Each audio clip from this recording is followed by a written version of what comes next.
اعوذ باللہ من الشیطان الرجیم سورة الاخلاص بسم اللہ الرحمن الرحیم قل هو اللہ احد قل اے پیغمبر صلی اللہ علیہ وسلم آپ فرما دیجئے ہوا وہ هو اللہ وہ اللہ احد ایک ہے قل اے پیغمبر صلی اللہ علیہ وسلم فرما دیجئے هو اللہ وہ اللہ احد ایک ہے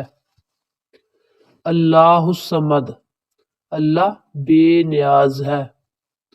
اللہ الصمد اللہ بے نیاز ہے لم یلد نہ اس کی اولاد ہے ولم یولد اور نہ وہ کسی کی اولاد ہے یا اس کا دوسرا ترجمہ اس طرح سے لگائیں گے لم یلد نہ اس نے جنا ولم یولد اور نہ وہ جنا گیا ولم یکن اور نہیں ہے ولم اور نہیں یکن ہے لہو اس کے لیے کفوون ہمسر یا برابری کرنے والا یا برابر احد ایک کوئی ایک بھی ولم یکن لہو اور نہیں ہے اس کے لیے کفوون احد کوئی ایک بھی برابری کرنے والا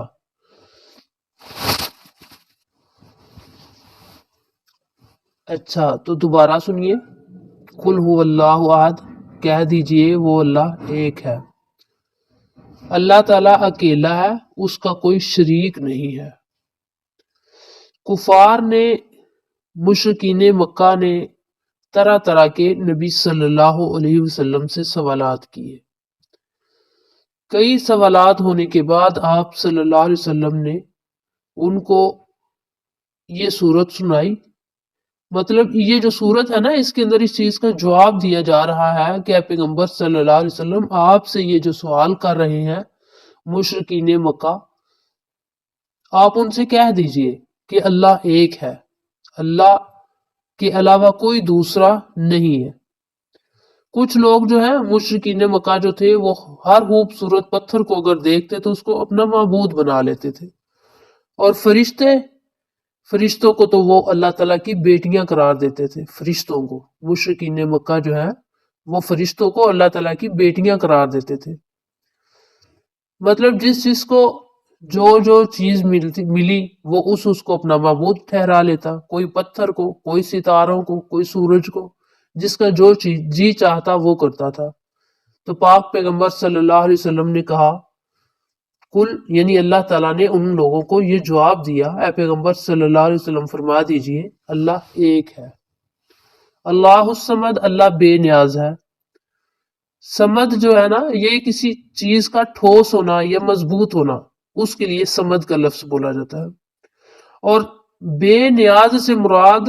کسی کا محتاج نہ ہونا اللہ کسی کا محتاج نہیں ہم اللہ کے محتاج ہیں اللہ تعالیٰ کسی کا محتاج نہیں ہے ساری مخلوق اللہ تعالیٰ کی محتاج ہے اللہ تو بے نیاز ہے ہر معاملے میں اللہ تعالیٰ بے نیاز ہے مثلا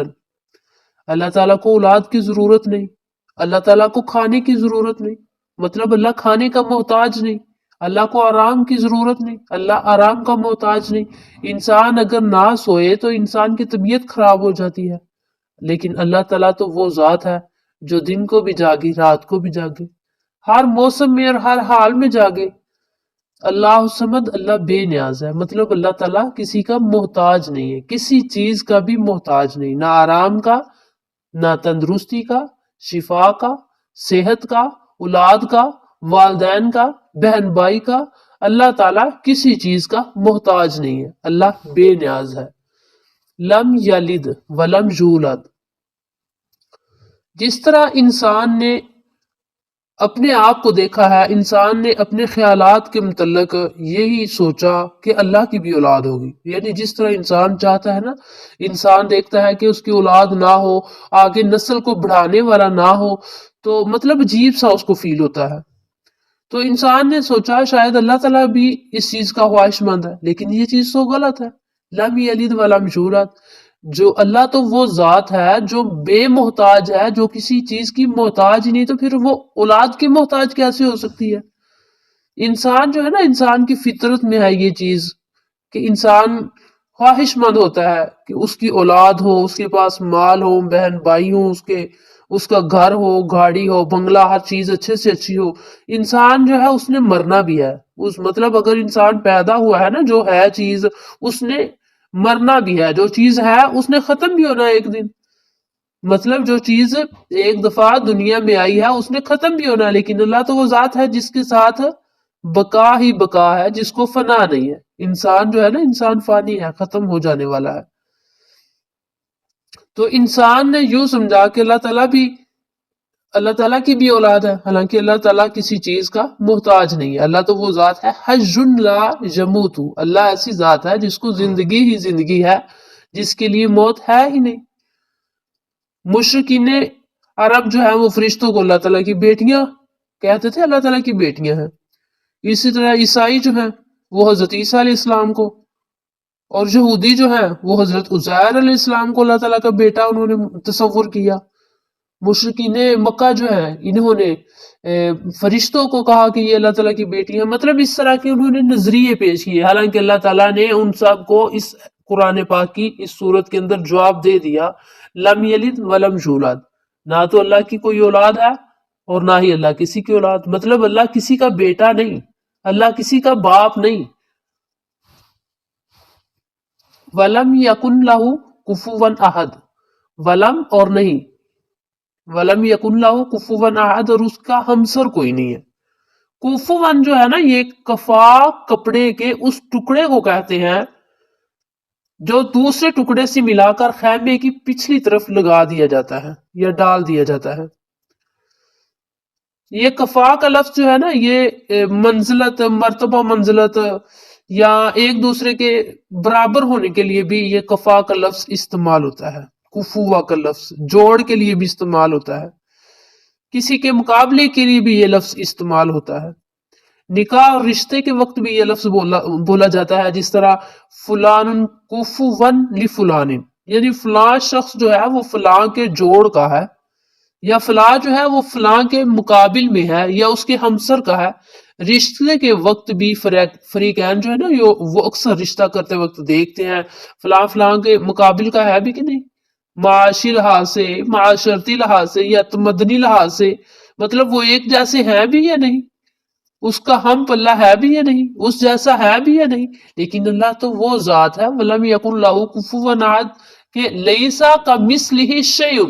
اللہ تعالیٰ کی مثل، اللہ تعالیٰ کی مانند دنیا کے اندر کوئی چیز ہے ہی نہیں کہ جس کی مثال دی جائے کہ اللہ اس طرح کا ہے۔ اللہ تعالیٰ کسی کی طرح کا بھی نہیں ہے، اللہ کے برابر کا کوئی نہیں ہے، اللہ ایک اکیلی ذات ہے۔ مجھے تو اس چیز پہ حیرت ہوتی ہے کہ ہم لوگ ہر نماز میں بار بار سورۃ الاخلاص کو پڑھیں اور پھر بھی اللہ کے ساتھ دوسروں کو شریک ٹھہرا لیں۔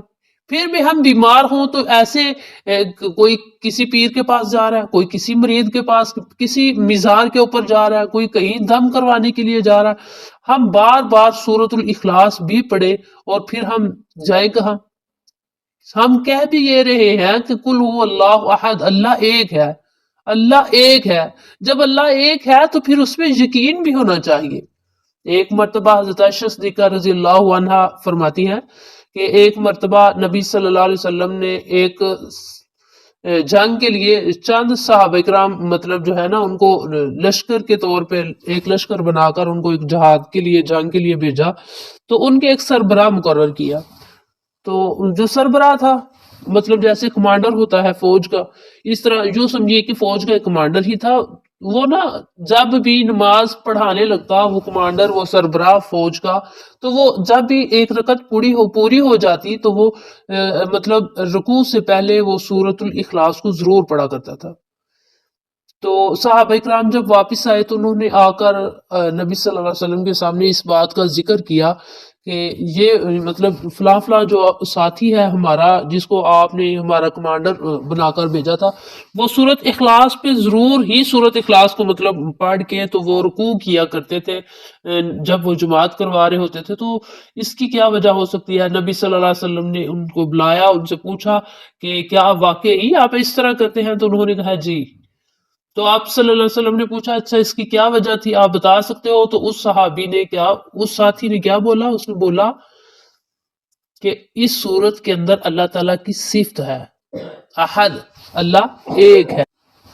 احد اللہ ایک ہے، سمد اللہ بے نیاز ہے، اللہ کو کوئی محتاج نہیں ہے، لم یلد ولم یولد۔ مطلب اس صورت کے اندر اللہ کی صفت ہے، اور مجھے یہ صورت بہت ہی پسند ہے، اس لیے میں ہر رکعت کے اندر اس صورت کو ضرور پڑھتا ہوں۔ تو پاک پیغمبر صلی اللہ علیہ وسلم نے فرمایا تو دنیا کے اندر رہتے ہوئے اللہ سے محبت کرتا ہے تو اللہ تعالیٰ تجھ سے محبت کرتا ہے۔ سبحان اللہ۔ اور ایک مرتبہ حضرت ابو ہریرہ رضی اللہ تعالیٰ عنہ سے روایت ہے، کہتے ہیں کہ نبی صلی اللہ علیہ وسلم نے ہم سب کو اپنے گھر کے پاس بلایا، مطلب اکٹھا کیا، تو آپ صلی اللہ علیہ وسلم نے کہا، آپ نے فرمایا کہ میرا جی چاہتا ہے میں تم لوگوں کو قرآن کا 1/3 سناؤں، مطلب تیسرا حصہ سناؤں قرآن کا۔ تو آپ صلی اللہ علیہ وسلم باہر آئے تو آپ نے سورۃ الاخلاص کی تلاوت کی، مطلب قل هو اللہ احد کی تلاوت کی، تو پھر آپ اپنے گھر چلے گئے۔ تو ہمیں یوں محسوس ہوا جیسے آپ صلی اللہ علیہ وسلم پر دوبارہ وحی آئی ہو، یا آپ کچھ لینے گئے ہو۔ جب آپ صلی اللہ علیہ وسلم باہر نکلے دوبارہ تو آپ صلی اللہ علیہ وسلم سے پوچھا گیا، تو آپ صلی اللہ علیہ وسلم نے فرمایا کہ میں نے آپ کے سامنے قرآن کا 1/3 حصہ بیان کر دیا، مطلب پڑھ دیا۔ یہ سورت جو ہے نا سورۃ الاخلاص، قرآن پاک کے تیسرے حصے کے برابر ہے اس کی تلاوت، یعنی اس کا اتنا زیادہ ثواب ہے، اس کو پڑھنے کا اتنا زیادہ ثواب ہے جتنا کہ قرآن پاک کے تیسرے حصے کو پڑھنا ہے، مطلب اس کی مانند ہے۔ اگر انسان سورۃ الاخلاص کا ترجمہ دل سے کرے، اس کا ترجمہ آتا ہو دل سے کرے، تو مجھے نہیں لگتا وہ کسی کے پاس دم کروانے کے لیے، تویز کروانے کے لیے، کسی مزار پہ، مطلب اس کا عقیدہ مضبوط ہو جاتا ہے، وہ اللہ کے علاوہ کسی دوسرے کی طرف دیکھ بھی نہیں سکتا۔ آخر دعوانا ان الحمد للہ رب العالمین۔ السلام علیکم۔